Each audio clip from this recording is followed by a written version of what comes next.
Minha ex-esposa me traiu e ainda me humilhou no tribunal por ser mecânico, mas quando o juiz revelou o que eu realmente escondia, tudo mudou. Sou um homem de 32 anos e preciso muito tirar isso do peito. É sobre meu divórcio, e pra ser sincero, isso tem me consumido por dentro há um bom tempo. Trabalho como mecânico há 10 anos, desde que terminei o curso técnico. Trabalhei numa oficina bem conhecida na cidade. Ou melhor, trabalhava, mas já explico isso. Comecei a mexer com carros aos 16 anos, aprendendo com meu tio na garagem dele. Depois da escola técnica, tirei todas as certificações. Muita gente acha que ser mecânico é só trocar óleo, mas é muito mais do que isso. Hoje em dia, os carros são praticamente computadores sobre rodas. Tem que entender do assunto. É um trabalho honesto, paga as contas e, mais importante, eu gosto do que faço. Conheci a Sarah. Não é o nome real dela, claro. Há uns 7 anos, quando ela levou o carro pra consertar. Pensando bem, eu devia ter percebido os sinais naquele primeiro dia. Ela não parava de falar que o carro era de luxo e que precisava de um cuidado especial. Lembro que pensei que ela era meio metida, mas cara, quando ela sorriu pra mim, esqueci de tudo. Ela trabalhava numa agência de marketing chique no centro, sempre com aqueles terninhos caros e bolsas de marca que eu nem sabia pronunciar. Não vou mentir. No começo, me senti sortudo por alguém como ela ter olhado pra mim. Eu ganhava bem, mas chegava em casa todo dia com graxa nas mãos, sabe como é? A gente começou a namorar, e no começo até que era legal. Ela parecia interessada no que eu fazia, perguntava sobre os carros, às vezes levava almoço na oficina. Meus colegas até zoavam, dizendo que eu tinha tirado a sorte grande com uma namorada tão fina. Achei que ela fosse diferente da galera do mundo corporativo, que normalmente torce o nariz pra quem trabalha com as mãos. Apesar das nossas diferenças, pensei que tínhamos algo especial. Ela dizia que admirava meu esforço e que gostava do fato de eu correr atrás do que amava fazer. Depois de 2 anos juntos, a gente se casou. Foi um casamento até que grande, pago quase todo pelos pais dela. Eu ajudei com o que pude. O pai dela parecia me aceitar numa boa no começo. Ele é um figurão do ramo imobiliário, mas fazia questão de dizer que respeitava o fato de eu trabalhar duro. Talvez por isso ele tenha topado ser meu fiador no financiamento da casa. Sim, eu comprei a casa antes de a gente se casar. Juntei dinheiro por anos, morando num apartamento pequeno e guardando cada trocado que ganhava com serviços extras. A casa não era nada de outro mundo. 3 quartos, 2 banheiros, um quintal decente, mas ficava num bom bairro, e eu me orgulhava de ter conseguido bancar aquilo. Ter o sogro como fiador me garantiu um juro melhor, mas fui eu que paguei cada parcela sozinho, sem atrasar nenhuma. A Sarah até fingiu empolgação no começo, falava que a gente ia reformar juntos e deixar tudo com a nossa cara. Mas aí ela começou a soltar umas indiretas quando os colegas dela iam lá, o que não acontecia com frequência. Falava coisas do tipo, a gente tá pensando em se mudar pra um bairro melhor, ou essa é só a nossa casa de início. Isso me fazia sentir que todo o meu esforço não tinha valor. Logo percebi que ela não gostava de contar o que eu fazia. Nas festas da firma, quando me levava, ela me apresentava como empresário do setor automotivo. Bom, tecnicamente isso acabou sendo verdade mais tarde, mas na época dava pra perceber que ela tinha vergonha de dizer que eu era mecânico. Minha irmã Jenny nunca engoliu a Sarah. Às vezes ela ia na oficina pra revisar o carro e uma vez me disse, não gosto do jeito que ela te olha, parece que te vê como um projeto que ela quer reformar. Eu ignorei, porque né,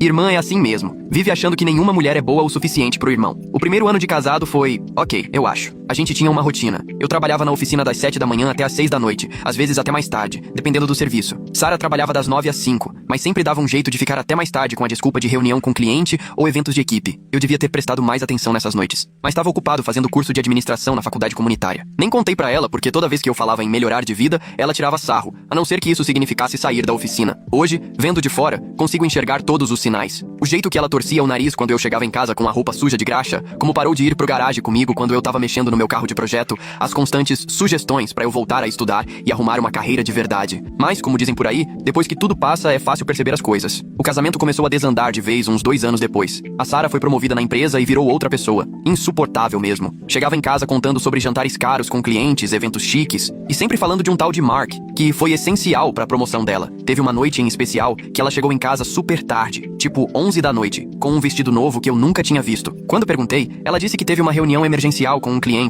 e precisou sair pra comprar uma roupa adequada. Me senti um idiota só por ter perguntado. Nessa época, ela também começou com umas piadinhas sobre a casa. Meu sogro, lembra que ele era fiador? Vinha jantar às vezes, e os dois ficavam falando de valorização de imóvel, insinuando que eu estava atrapalhando o crescimento da Sarah por não querer me mudar pra um bairro mais sofisticado. E tudo isso na minha cara, na minha mesa de jantar. E ela só ficava lá, concordando com tudo. E pra piorar, passou a menosprezar meu trabalho. Um dia um cliente rico levou uma Ferrari na oficina. Quase nenhuma mecânica da cidade aceitava mexer nesse tipo de carro, mas eu tenho certificação pra veículos de luxo. E a Sarah disse pras amigas que eu ficava brincando com carrinhos caros, em vez de procurar uma carreira séria. Enquanto isso, eu tava ganhando uma grana boa com esses concertos especializados. Mas ela nunca se deu o trabalho de perguntar. Antes eu achava engraçado, mas depois aquilo foi me corroendo por dentro. Aí vieram as festas do trabalho. Cara, aquilo foi um pesadelo. Teve uma em especial, a tal festa de Natal num hotel caríssimo no centro. Gastei uma grana num terno chique só pra tentar me enturmar. E mesmo assim, ela me deixou de lado a noite inteira, enquanto ficava no meio dos colegas de trabalho. A galera do escritório dela era um mundo à parte. Só gente engravatada falando de ações, investimentos e viagens internacionais. Um deles chegou a me perguntar se eu conhecia algum mecânico de confiança, logo depois dela me apresentar como marido. Ela apenas deu risada, enquanto eu fiquei ali parado, me sentindo totalmente deslocado. Depois daquela festa, a distância entre nós só aumentou. Antes, pelo menos, a gente jantava junto na maioria das noites, mas agora ela vivia chegando tarde do trabalho. Quando estava em casa, parecia distante, sempre grudada no celular ou no notebook. Tentei propor uns jantares fora, umas viagens de fim de semana como fazíamos antes, mas sempre surgia uma emergência de trabalho ou alguma reunião com cliente que atrapalhava os planos. Comecei a perceber que ela vivia mandando mensagens e o tempo todo deixava o celular virado para baixo ou saía do cômodo para atender ligações. Bem típico, né? Mas eu ficava me convencendo de que era só coisa da minha cabeça. Afinal, ela era uma executiva de marketing agora, lógico que teria 1000 ligações para atender. O problema de verdade começou quando o irmão dela resolveu se meter. Aquele cara sempre foi difícil de lidar. Uma vez levou o carro na minha oficina e queria que eu consertasse de graça, só porque éramos da família. Quando disse que ele teria que pagar como qualquer outro cliente, correu se queixar pra Sarah, dizendo que eu estava sendo grosso. E claro, ela ficou do lado dele, dizendo que eu devia ajudar a família, já que só consertava carrinhos mesmo. Meu sogro também piorou com o tempo. Começou a aparecer sem avisar na oficina, querendo saber das minhas finanças, pedindo pra ver comprovantes do financiamento da casa, dizendo que estava protegendo o investimento dele, já que o nome dele estava no contrato, como se importasse que eu nunca atrasei um pagamento sequer. Eu estava trabalhando até tarde, quase todos os dias, em parte para evitar mais brigas em casa sobre a minha falta de ambição, e em parte por causa das aulas de administração que eu continuava fazendo. Sarah nunca perguntava por que eu estava chegando tarde. Provavelmente achava que eu estava só mexendo com carros. Ela até fazia piadinhas do tipo, ah, você preferiu a graxa do que a mim. O ponto de ruptura foi numa festa de verão da empresa dela. Alugaram um bar de cobertura todo chique, e a Sarah fez questão que eu fosse, dizendo que aquilo ia compensar as festas anteriores que eu tinha perdido, sendo que eu nunca perdi nenhuma. Ela só dizia pros colegas que eu não aparecia. Entrei no local e vi ela bem colada com um cara alto, de terno caro. Depois descobri que era o tal do Mark, o colega de trabalho. E olha, o jeito que eles se afastaram rápido quando me viram, dá pra imaginar. Eu não sou tão ingênuo quanto ela pensava. Sabia que tinha alguma coisa errada, mas ainda não tinha provas. E eu nem sou do tipo que fica fuçando a vida dos outros. Mas depois daquela festa, não dava mais pra fingir que estava tudo certo. Comecei a prestar mais atenção nos detalhes. Toda quinta-feira ela trabalhava até mais tarde, mas o carro dela nem estava no estacionamento do escritório quando eu passava por lá. Aí começaram a aparecer uns gastos estranhos no cartão de crédito. Restaurantes que eu nunca tinha ouvido falar, sempre para 2 pessoas. E sempre às quintas. Quando eu perguntava, ela ficava na defensiva. Dizia que eram reuniões com clientes. Engraçado como essas tais reuniões de trabalho aconteciam só em restaurante romântico no centro da cidade. Um dia, fui pegar a correspondência e achei um envelope de uma joalheria daquelas bem caras do centro, onde qualquer coisa custa mais do que meu primeiro carro. Dentro, tinha uma nota fiscal de um relógio masculino. E olha que meu aniversário nem estava perto, e Sarah nunca tinha me dado joia nenhuma. Ela vivia dizendo que não fazia sentido dar presente caro pra mecânico, que não combinava com meu estilo. Quando tentei conversar com ela sobre essas mudanças todas, Sarah virou o jogo, dizendo que eu estava sendo inseguro e controlador. Começou a me alfinetar, falando que eu estava ficando obcecado, paranoico. Cada vez que eu apontava algo estranho, ela me olhava como se eu fosse uma criança inventando história. Quanto mais eu tentava esclarecer, mais ela se afastava, passando ainda mais tempo no trabalho. Chegou ao ponto de eu quase não reconhecer mais a mulher com quem casei. Mas a confirmação veio de uma colega dela, vamos chamá-la de Amy. Ela apareceu na minha oficina para trocar o óleo e se surpreendeu ao me ver. Disse algo como, ué, achei que vocês já tinham se separado. Quando perguntei o que ela queria dizer com aquilo, contou que todo mundo no escritório sabia dos almoços especiais, entre a Sarah e o Mark. Pelo visto, eles nem escondiam mais. Amy também disse que a Sarah andava contando pra todo mundo que a gente estava separado e morando em casas diferentes. Enquanto isso, eu continuava indo pra casa todos os dias fazendo janta, que ela nunca comia, e pagando todas as contas. Descobri que ela até tinha tirado a aliança no trabalho, dizendo que não combinava com a imagem profissional dela. É difícil explicar como é ver sua vida inteira virar uma mentira. No fundo, eu já sabia, mas quando tudo começa a se encaixar, até as boas lembranças perdem o valor. As noites que eu ficava acordado esperando, as vezes em que defendi ela pra minha família, quando diziam que ela estava diferente, até aquele terno caro que comprei pra festa de Natal. Era como se eu estivesse vivendo numa realidade paralela, tentando salvar um casamento que, pra ela, já tinha acabado há muito tempo. O pior nem foi a traição em si. Foi perceber o quanto ela se esforçou pra me fazer parecer um bobo que não percebia nada. Comecei a juntar provas. Já sabia que nosso casamento tinha acabado, mas não ia deixar ela passar por cima de mim como fez com todo o resto. Um amigo meu, que é policial,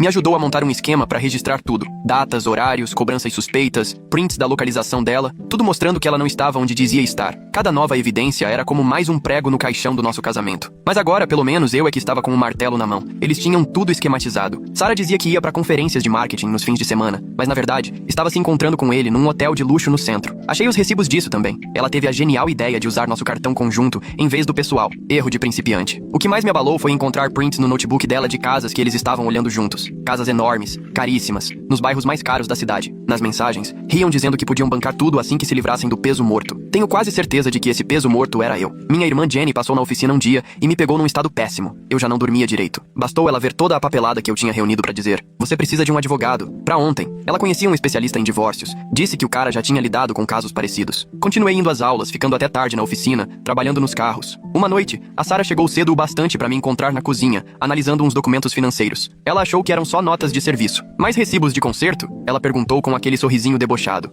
Só organizando as contas. Respondi, escondendo os trabalhos da faculdade embaixo dos papéis da oficina. Você sabe como nós, mecânicos simples, somos. Ela soltou aquele suspiro dramático de sempre. Sabe, se você me deixasse cuidar das finanças como eu sugeri, afinal, eu tenho uma pós-graduação em administração, disse ela, com aquele tom condescendente de sempre. Eu jamais colocaria o peso da minha oficina de fundo de quintal nas suas costas, respondi, pensando na matéria de avaliação de empresas que eu tinha acabado de tirar nota máxima. Além disso, você anda tão ocupada com essas reuniões intermináveis. Como foi a de hoje, aliás? Perguntei, já organizando meus papéis. Foi produtiva, respondeu ela. Do nada, super interessada no celular. Estamos trabalhando em algo grande. Imagino que sim, murmurei. Bom, não quero atrapalhar seu trabalho executivo super importante. Eu fico aqui com o que sei fazer de melhor. Ela me lançou aquele olhar de pena que eu aprendi a detestar e foi embora. Deixei ela pensar que eu era só o mecânico burro. Ela não fazia ideia do que eu estava preparando e sinceramente era melhor assim. Enquanto ela perdia tempo me menosprezando, eu estava quieto, construindo algo muito maior. Mas a gota d'água veio quando olhei nossa conta conjunta e percebi que ela estava praticamente zerada. Ela tinha transferido quase tudo, deixando só o suficiente para cobrir as contas do mês. Quando fui confrontá-la, ela simplesmente disse que estava investindo no futuro dela. Nem tentou disfarçar mais. Foi aí que liguei pro advogado. A reunião com ele abriu meus olhos. Ele analisou tudo que eu tinha reunido e disse que meu caso era sólido, especialmente porque no nosso estado, traição conta nos processos de divórcio. Ele também recomendou que eu continuasse agindo normalmente enquanto ele preparava os papéis. Essa foi a parte mais difícil. Passei 2 semanas fingindo que nada estava errado. Toda manhã, via a Sarah se arrumando pro trabalho, sabendo que ela ia se encontrar com o Mark. Ela voltava tarde, e eu precisava ouvir as mesmas desculpas sobre reuniões com clientes. Teve até um jantar com os pais dela, onde passaram a noite inteira tentando me convencer a transferir parte da casa pra Sarah por segurança. O advogado sugeriu que eu gravasse as conversas com o sogro, já que no meu estado, é permitido gravar com consentimento de apenas uma das partes. Consegui umas declarações bem interessantes. Inclusive ele dizendo, mesmo que em tom de brincadeira, que tornaria minha vida difícil se eu não desse a Sarah o que ela queria. Então chegou o dia em que tudo veio abaixo. Era uma quinta-feira como qualquer outra. Dia da reunião tarde. Meu vizinho me ligou na oficina. Achei que você devia saber. A Sarah acabou de chegar com um cara que nunca vi antes. Eles entraram juntos. Na hora eu soube quem era. Dirigi até em casa com uma calma esquisita. Daquele tipo que vem quando você já sabe que vai encarar o inevitável. Entrei e encontrei os dois na cozinha. Sarah e Mark. Ele com as mãos na cintura dela. O olhar dela ao me ver parado ali, esse eu nunca vou esquecer. Fora. Os dois. Agora. Falei. Baixo, mas firme. O rosto da Sarah mudou de surpresa pra fúria num segundo. Essa casa também é minha. Você não pode simplesmente... A casa que eu paguei. Interrompi, mantendo o tom calmo, o que pareceu deixá-la ainda mais irritada. Vocês têm 30 minutos pra arrumar uma mala e sair. Mark deu no pé rapidinho, enquanto Sarah berrava comigo, gritando sobre os direitos dela. E ainda ligou pro pai, aos berros. 20 minutos depois, o SUV do sogro entrou cantando pneu na nossa garagem. O irmão dela, o Tommy, já saiu do carro antes mesmo dele parar direito. Você não pode expulsar minha filha, gritou o pai dela, tentando entrar à força. Tommy vinha logo atrás, fazendo pose de quem queria brigar. Levantei o celular, já gravando. Os dois estão invadindo propriedade privada. Já chamei a polícia. Devem estar chegando. Essa casa é da minha filha. Eu fui fiador no financiamento, ela é minha, gritou, sacudindo uma pasta de documentos na minha cara. Mas dava pra ver nos olhos dele que nem ele acreditava nisso. Sua filha tá me traindo há meses, disse alto o suficiente pros vizinhos escutarem. Tenho provas de tudo. Recibos de hotel, mensagens. Tem certeza de que quer resolver isso aqui, na frente de todo mundo? Foi aí que os policiais chegaram. Aparentemente, a família da Sarah esqueceu que eu tinha o número da delegacia gravado no celular. Afinal, consertei metade da frota deles. Tommy ainda tentou se aproximar, mas travou quando viu os agentes. Engraçado como a valentia some quando percebe que pode sair dali com uma ficha criminal. A próxima hora foi surpreendentemente tranquila. A polícia supervisionou enquanto a Sarah arrumava as malas. O pai e o irmão dela ficaram encostados no carro, cada vez mais calados. Na saída, ela ainda tentou uma última cartada. Você vai se arrepender disso. Você não faz ideia do que está fazendo. Na verdade, respondi com um sorriso. Faz tempo que eu não tenho tanta certeza de algo. No dia seguinte, meu advogado entrou com o pedido de divórcio. Sarah recebeu os papéis no trabalho. Depois fiquei sabendo que ela fez um escândalo, chorando pra todo mundo dizendo que eu era cruel. E tudo isso enquanto já planejava dividir meus bens com o Mark e se mudar com ele. O advogado dela tentou resolver por baixo dos panos. Ofereceram um acordo. Eu ficaria com a casa se pagasse uma quantia absurda pra Sarah. Era como se achassem que eu estava escondendo dinheiro por aí. Meu advogado mandou eles procurarem outro otário. Aquele fim de semana foi insano. A família da Sarah espalhou pra todo mundo que eu era abusivo, que prendi ela num casamento ruim e que estava deixando a coitadinha sem ter onde morar. Algumas amigas dela até postaram coisas sobre mim nas redes sociais. Minha irmã queria responder, mas eu disse pra deixar, que eles cavassem a própria cova sozinhos. Sarah tentou voltar em casa pra pegar mais coisas, mas eu já tinha trocado as fechaduras. Meu advogado explicou que agora ela teria que fazer tudo pelos meios legais. Ela deixou um áudio enorme me chamando de mesquinho e imaturo. Bem irônico, vindo de quem foi pega invadindo minha casa com um namorado. As semanas seguintes foram uma montanha-russa de papelada. O advogado deles mandava carta atrás de carta, exigindo 1000 coisas, como se a Sarah tivesse direito a tudo só porque o pai dela assinou o financiamento. Parecia que estavam escolhendo as coisas como quem folheia catálogo. A casa, metade da poupança, meu carro de projeto, até minhas ferramentas, como se fosse feira livre. Na primeira audiência, que era só preliminar, Sarah e a turma dela já chegaram achando que tinham vencido. Apareceu com os pais, o Mark e um advogado todo arrumado, com cara de quem saiu direto de seriado de TV. Ficaram cochichando e apontando pra mim como se eu fosse piada. Meu advogado tinha me orientado a ir com meu uniforme limpo da oficina, aquele com meu nome bordado e minhas certificações, em vez de terno. Ele disse que isso mostraria que eu era um profissional de verdade, não um desleixado como eles queriam pintar. Sarah riu alto quando me viu, e ainda soltou do lado do Mark pra todo mundo ouvir. Ele nem sabe se vestir pra ir ao tribunal. Quando o advogado da Sarah começou a dizer que ela apoiou minha carreira e ajudou a construir meu negócio, eu quase perdi a cabeça. Eles tentaram alegar que ela cuidava das finanças da oficina, o que era totalmente mentira. Ela nunca nem chegou perto da papelada da empresa. Aí começaram a falar da casa. O pai da Sarah testemunhou dizendo que só tinha sido fiador porque eu não era financeiramente estável o suficiente para conseguir o financiamento sozinho, como se tivesse feito caridade. Meu advogado só anotava tudo, com a maior calma, enquanto eles montavam aquela história toda inventada. Mas a parte divertida veio quando mencionaram o Mark, tentando pintar ele como um amigo de trabalho que estava ajudando a Sarah num momento difícil. Enquanto isso, meu advogado já tinha impresso mensagens, recibos de hotel e fotos dos dois juntos, em horários em que a Sarah dizia estar em conferências de trabalho. A mãe da Sarah ainda fez um discurso dramático, dizendo que a filha merecia uma vida melhor do que a de esposa de mecânico. Falou que eu estava segurando o potencial verdadeiro da Sarah, e que o acordo pré-nupcial que eles queriam que eu assinasse, e que eu recusei, teria protegido todo mundo. O Mark ficou o tempo todo com uma cara de superior, e ainda levou documentos mostrando o salário e os bônus dele, tentando provar que podia oferecer um estilo de vida melhor. Meu advogado só sorriu e colocou os papéis na pilha de provas. Eles não faziam ideia do que estava por vir. No intervalo, ouvi o Mark conversando com o irmão da Sarah sobre como iam redecorar minha casa. Estavam falando em transformar minha oficina na garagem em uma academia. O pai da Sarah estava no telefone com um empreiteiro, já pedindo orçamento para reformas. A parte mais absurda foi quando o advogado dela tentou dizer que ela tinha direito parcial às minhas ferramentas porque ajudou a escolhê-las para o negócio. Meu advogado perguntou se ela podia citar pelo menos uma ferramenta específica que ela tinha ajudado a escolher. Ela não soube responder. Tentou consertar dizendo que apoiava o processo de compra de ferramentas de forma geral. O juiz até arqueou as sobrancelhas com essa. Eles também citaram minhas aulas à noite, mas distorceram tudo, dizendo que eu estava negligenciando o casamento para estudar em vez de passar tempo com a Sarah. Convenientemente, esqueceram de mencionar que ela passava essas mesmas noites com o Mark. No fim do primeiro dia, o advogado dela apresentou as exigências. Queriam a casa, dizendo que, como o pai dela era fiador, ela tinha direito a uma parte. Queriam metade dos meus bens da empresa, que eles nem sabiam que existiam. E até meu carro de projeto, com a desculpa de que a Sarah aguentou anos vendo eu trabalhar nele, então merecia uma compensação. O juiz marcou nova audiência para a semana seguinte. E na saída, o pai da Sarah tentou me abordar no estacionamento. A gente pode resolver isso fácil se você assinar o que ela quer, disse ele. Meu advogado gravou tudo. Aquela semana, entre as audiências, foi um tormento. Mal conseguia dormir, sabendo que tudo o que construí podia acabar ali. A ameaça no estacionamento não saía da minha cabeça. E mesmo com o vídeo como prova, eu ainda me sentia inseguro. Meu advogado dizia que o plano estava sólido, mas não dava para relaxar. Toda noite, eu descia para minha oficina, sentava e ficava olhando minhas ferramentas, pensando se aquela seria a última vez que as veria ali. Minha família tentava me animar, mas dava para ver que eu estava no limite. O que a Sarah e a família dela não sabiam era que toda a encenação deles só me dava mais vontade de ir até o fim. Quando chegou o segundo dia no tribunal, eu me sentia entrando num ringue. A equipe da Sarah chamou as testemunhas uma a uma. Primeiro, um perito, que magicamente inflacionou o valor da minha oficina, sem nunca nem ter pisado lá. Depois, o Mark com aquele papo de que a Sarah sofria emocionalmente por estar casada com alguém do trabalho braçal. E por fim, o pai dela, reescrevendo completamente a história sobre o papel dele na nossa vida. Enquanto isso,